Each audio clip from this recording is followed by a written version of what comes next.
बिस्मिल्लाहिर्रहमानिर्रहीम। आप सबको अस्सलाम वालेकुम। आज जिस फ्रेगरेंस के बारे में हम बात करेंगे उसके ब्रांड का नाम है लुई वुइटन और इस स्पेसिफिक फ्रेगरेंस का नाम है ऊ हज़ार्ड। मुझे ये वकास अहमद से डीकेंट मिल रहा था इस बॉटल के अंदर, जो कि बेसिकली लुई वुइटन की बॉटल्स के साथ रिजेंबल करता है। मैं आप लोगों को इनकी रिजेंबलेंस भी दिखा देता हूँ। जो लुई वुइटन की 100 ml की बॉटल होती है वो कुछ इस तरह की होती है, ठीक है। और इसका जो कैप होता है ये मैग्नेटिक कैप होता है, ये यहाँ से ओपन होता है, ठीक है। बट वकास ने एक इनोवेशन, एक आइडिया उसके जहन में आया कि हम जो डी कैंट्स हैं वो देते हैं इनकी लुई वुइटन से मिलती जुलती बॉटल्स में। तो इस तरह के डी कैंट्स बनवाए, जो कि आप देख सकते हैं इसका कैप लिटरली लुई वुइटन की बॉटल से मिलता जुलता है, लेकिन सिर्फ एक ये है कि ये पूरा जब कैप उतर जाए तो फिर ये इस तरह की शेप आ जाती है। बहरहाल डजेंट मेक एनी डिफरेंस। ये इस डी कैंट के ऊपर ओ हज़ार्ड है, लुई वुइटन लिखा हुआ है। अगर आपको फुल बॉटल चाहिए तो भी, अगर आपको इसका डी कैंट इस तरह का चाहिए तो भी ये आपको वकास अहमद से मिल जाएंगे। और लुई वुइटन की फ्रेगरेंसेस की प्राइसेस आप लोगों को पता है, आजकल डॉलर की फ्लक्चुएशन की वजह से परफ्यूम की प्राइसेस वैसे ही पाकिस्तान में काफ़ी ज़्यादा हैं। तो बात करें अगर हम इसकी फ्रेगरेंस की, तो मैंने जब इस फ्रेगरेंस को, मतलब ये डी कैंट मैंने लिया, मैंने इसको फुल बॉटल नहीं, पहले मैंने कहा मैं पहले डी कैंट ट्राई करता हूँ इस फ्रेगरेंस का। तो मैंने जब इस फ्रेगरेंस को लगाया, मुझे लगा मैंने ये फ्रेगरेंस रिसेंटली इस्तेमाल की है और मैं इसको बड़े जो है ना वो दिल से इस्तेमाल कर रहा हूँ। मुझे ये फ्रेगरेंस पसंद आ रही थी। अब मुझे वो बहुत ज़्यादा रिजेंबलेंसेज नहीं मिल रही थी, और रिजेंबलेंसेज क्यों नहीं मिल रही थी वो भी मैं आप लोगों को बताता हूँ। बट अल्टीमेटली जब मैंने इसको प्रॉपर डिटेल के साथ इस्तेमाल किया और एक फ्रेगरेंस के साथ साइड बाय साइड चेक किया, तो मुझे ये उससे बहुत ज़्यादा सिमिलर लगी। मैं आप लोगों को इसकी खुशबू आज डिफ़ाइन नहीं करूँगा, लेकिन मैं आप लोगों को इतना ज़रूर बताऊंगा कि इसकी फ्रेगरेंस किस से रिजेंबल करती है, क्योंकि उनके मैं ऑलरेडी डिटेल्ड रिव्यू अपने चैनल पर बना चुका हूँ। ओके, तो लेकिन थोड़ा सा इस ब्रांड के बारे में बताता चलूँ। मैंने लुई वुइटन के स्टार्ट में जब रिव्यूज़ बनाना शुरू कर किए, तो मैं उसमें हर किसी में एक ये स्टोरी ज़रूर सुनाया करता था कि मेरे ऑफिस के जो लोग हैं ना, वो नीश ब्रांड्स का नाम सुन के उनको वो इतनी हैरानी नहीं होती, इतनी वो वाव फैक्टर नहीं होता जितना लुई वुइटन का नाम वो जब सुनते हैं तो वो कहते हैं वाओ लुई वुइटन। तो बहुत सारे लोगों ने इस पे कहा कि दिल भाई आप हर वीडियो में ये बात करते हैं, हर वीडियो में ये बात करते हैं। तो ये है, ऐसा है हर वीडियो में, इसलिए बात करता हूँ क्योंकि ऐसा होता है। लोग इस तरह ब्रांड का नाम सुन के, फ्रेगरेंस से उनको कोई लेना देना नहीं होता, बस ब्रांड का नाम सुन के ना वो थोड़ा ज़्यादा एक्साइटेड होते हैं। आते हैं वापस अपने फ्रेगरेंस की तरफ, जो कि है लुई वुइटन की ओ हज़ार्ड।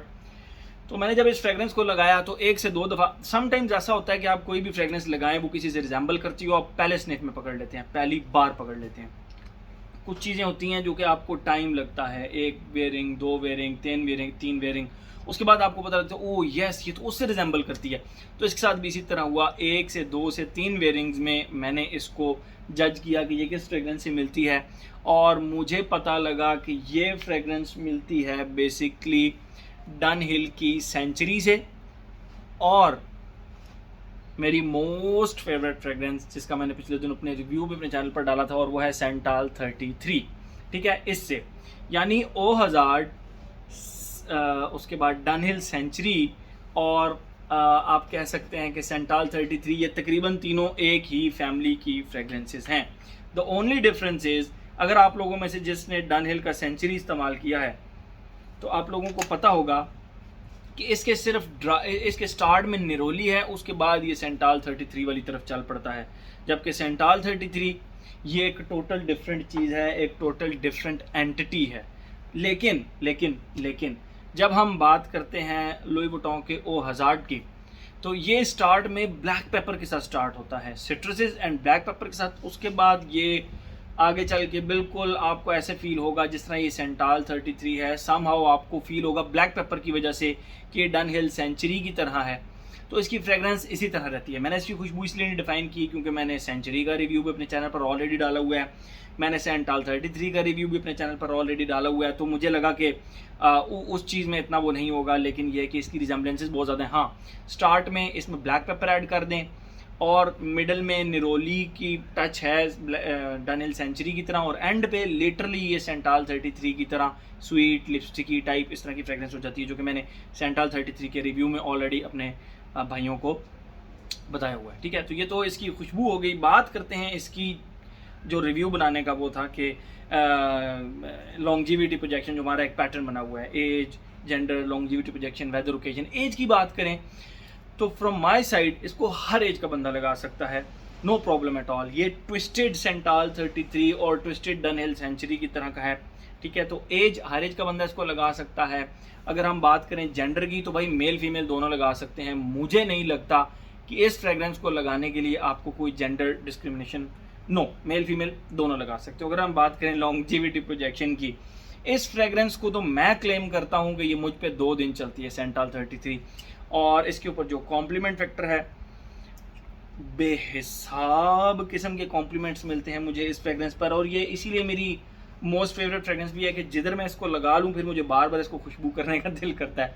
तो कॉम्प्लीमेंट फैक्टर भी ठीक है। हाँ, लॉन्जिविटी की बात हो रही थी, तो लॉन्जिविटी इसकी मुझे स्किन के ऊपर 7, 7.5, 8 घंटे मिली। और उस 7.5, 8 घंटे के दौरान मेरा सन एक्सपोजर भी हुआ, मैं धूप के अंदर भी गया। तो ये चीज़ें बीच में रखते हुए 7.5 से 8 घंटे मुझे इसकी लॉन्जिविटी मिली। और प्रोजेक्शन 1.5 से 2 घंटे एक बहुत अच्छी मुनासिब, एक आम लेंथ से ज़्यादा इसकी प्रोजेक्शन है। अगर हम बात करें इन 2 फ्रेगरेंसेस की, तो without any doubt and without any hesitation मैं ये कह सकता हूँ कि जो सेंटाल 33 है ना, ये अभी यहाँ पे पड़ी हुई बहुत सारी फ्रेगरेंसेस को लॉन्जिविटी प्रोजेक्शन में उखाड़ पे छाड़ के रख सकती है। इसके अंदर इतनी कैपेबिलिटी है सेंटाल 33 के अंदर। इनफैक्ट मेरे ऊपर तो है, बाकी ज़ाहिर बात है वो हर किसी का अपना अपना वो बॉडी केमिस्ट्री होती है। लेकिन इसका मुझ पर ये 7.5 घंटे के करीब करीब चली और प्रोजेक्शन इसने वो 1.5-2 घंटे के करीब करीब अच्छी प्रोजेक्शन की। बाकी आप लोग मुझे बताएं कि आप लोगों पर इसने कैसी लॉन्जिविटी और प्रोजेक्शन दी। बात करें वेदर ओकेजन की, ऑल सीजन फ्रेगरेंस है, कोई इसके ऊपर वेदर की रिस्ट्रिक्शन नहीं लगेगी। अगर हम बात करें ओकेजन की, ऑल ओकेजन आप इसको ऑफिस में लगा सकते हैं, रात को लगा सकते हैं, सुबह दोपहर शाम, कोई ओकेजन की रिस्ट्रिक्शन नहीं है। कुछ फ्रेगरेंसेज ऐसी होती हैं जिनके ऊपर आपको ओकेजन की रिस्ट्रिक्शन लगानी पड़ती है, उसके अलावा आप उन फ्रेगरेंसेज को लगा नहीं सकते। जैसा कि मैं आप लोगों को ये फ्रेगरेंस दिखाता चलूँ, अमवाज का इंटरलूड ब्लैक आयरिस, मतलब आप इसको हर जगह पर लगा सकते होंगे, कुछ लोग इसको हर जगह पर लगाते भी होंगे, बट फ्रॉम माई साइड किसी ऐसी जगह पे जो ज़रा सोफिस्टिकेटेड सा, एक बड़े ही आप उसको कहते हैं कि एक पार्टी टाइप जगह पर, जहाँ पे आपके किसी दोस्त की बर्थडे है, किसी दोस्त के आप निकाह पर गए हुए हैं, किसी दोस्त के आप मेहंदी पर गए हुए हैं, तो उस तरह के एक फंकी सी ओकेजन पे इस तरह की एक बोल्ड किस्म की फ्रेगरेंस नहीं चलती। तो एक मैं आप जो लोगों को जस्ट एक एग्जांपल दे रहा था कि कुछ फ्रेगरेंसेस होती हैं वो इस टैग के साथ आती हैं, लेकिन इस फ्रेगरेंस को मैं ये कहूँगा कि इसके ऊपर इस तरह का कोई टैग नहीं है। आप इसको कभी भी किसी भी वक्त कहीं भी जगह लगा सकते हैं। इसके ऊपर ओकेजन का टैग नहीं था, वो बात बताने का भी एक बेसिकली मकसद ये था। तो मेरे ख्याल में हर एस्पेक्ट इसका हमने कवर कर लिया। तो ये मैंने डीकेंट लिया था, तो ये था जी हमारा लुई वुइटन का ओ हज़ार्ड। Thank you so much.